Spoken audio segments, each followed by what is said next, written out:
so fine and waiting.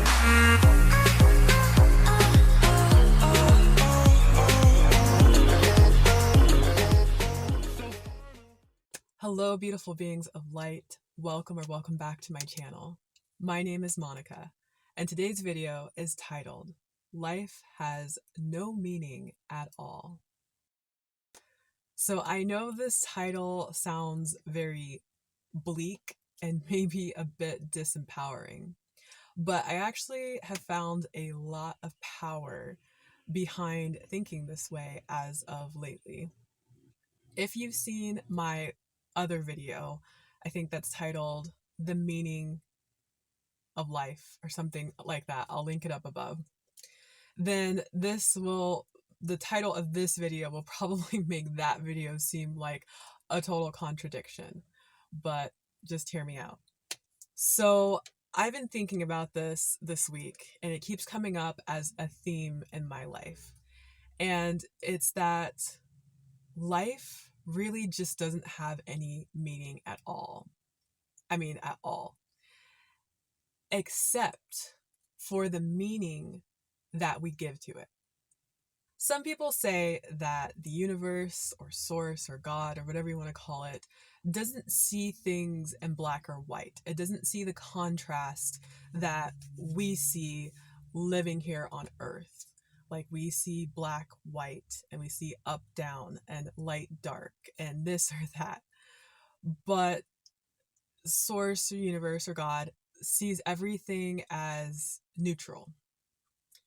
So nothing is really good and nothing is really bad. And I agree with this sentiment. I could see how, the universe would look at everything as neutral. But that would mean that anything that happens in our experience, anything that we do, anything that others do, then it's not technically good or bad. We are all the ones who make that decision. We're the ones who put the meaning on different things, on different situations and people and opportunities and places. Two people can look at the same thing and read the same thing and have two totally different interpretations. Some people might see it more in a high vibrational light of the good, so-called good, and other people may look at it in a more lower vibrational frequency of it being bad. It's all about how you take it. And we could say that everything in life consists of good or bad or pros or cons. It's just which one are you going to focus on more? So that's one of the beautiful things about being creatures of free will. I believe that we are all born as humans with free will. And although it may not seem like it, because there are some places you can grow up or live in, certain countries or, wherever, that freedom seems very oppressed and people can't make as many choices, free will choices, that they would without severe, dire consequences that may result because of it. But technically, we still all have that choice to make, even if the choice seems undesirable, or we're stuck between a rock and a hard place, or we know that the consequences are not going to be what we consider good. We still have the options to make those choices, and not just making like physical choices of action. We also have the free will to think whatever thoughts that we want. And some may argue against this too, saying that no, we don't really have the free will to think what we want because we are programmed and or brainwashed or conditioned by society to believe certain thoughts that are true. And yes, I agree that there is a lot of programming and brainwashing that we still have the choice to make to believe those particular thoughts and beliefs that are being thrust upon us. It's not that we just have to believe them and think those thoughts because we have no other choice. We always have another choice. It's just not going with the majority or the mainstream, or going against, I should say, can create a lot of resistance within people who think a different way and aren't open to other ways of thinking. But we have the free will to think the thoughts that we want. We have the free will to feel how we want. I know, again, people may argue that we can't help how we feel. And technically, I believe we can. I think it just takes practice, like a lot of practice. This is not something that I have personally mastered. But I noticed that throughout the day, like my kind of what they call the monkey mind that just won't shut up, if I let it just keep going automatically, like on a subconscious level from when I wake up, and I don't set the intention to be conscious or mindful about my thinking, then it will just kind of just go on tangents and loop every so often.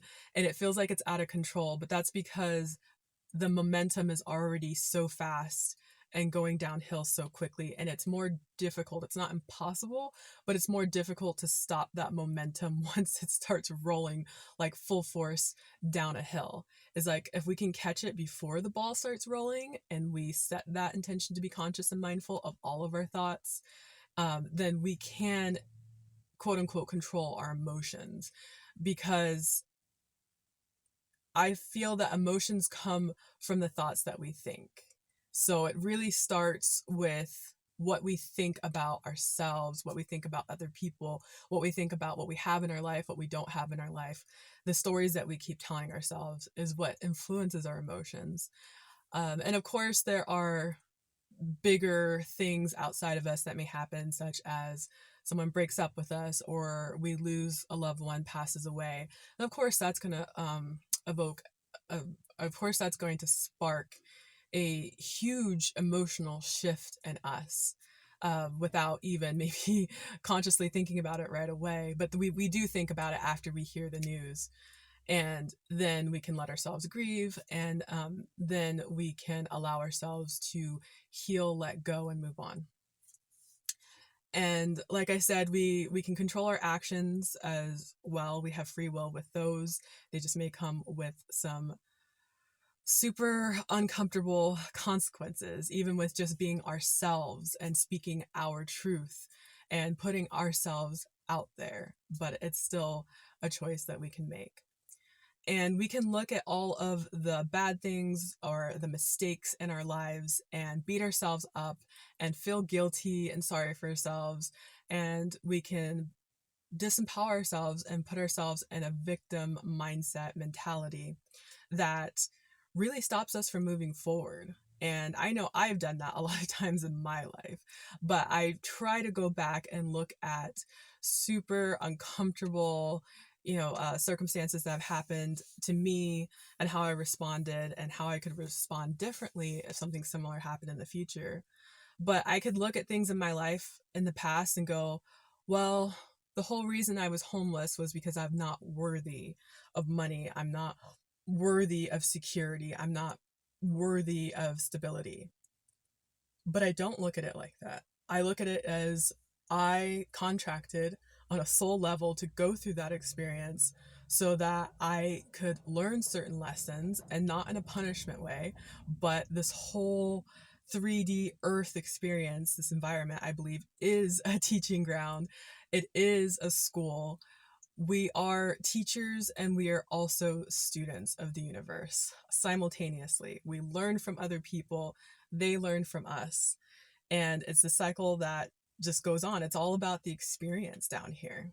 And again, the meaning that we give each experience. And I look at my homeless days, like I said, and I just think of like, I was meant to meet the people that I met.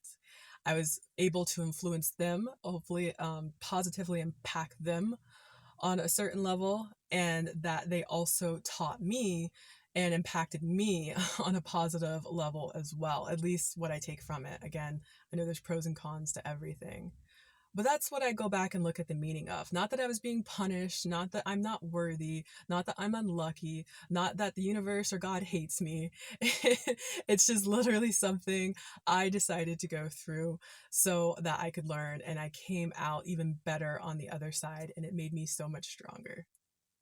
So I invite you to look at every circumstance in your life, everything that may seem like it's bringing you down, that you're being punished, you don't know why it's happening, maybe even things from the past. That's easier than things that are currently going on. And just see like what positive meaning can you give to that experience, because the only meaning that it has is whatever you give it, whatever you think about it, whatever you feel about it, whatever you do or have done about it or don't do. That is all up to you as being a sovereign being with free will. All right, thank you guys so much for watching. I hope this video was helpful. And as always, I hope to see you in my next video. Bye, everyone.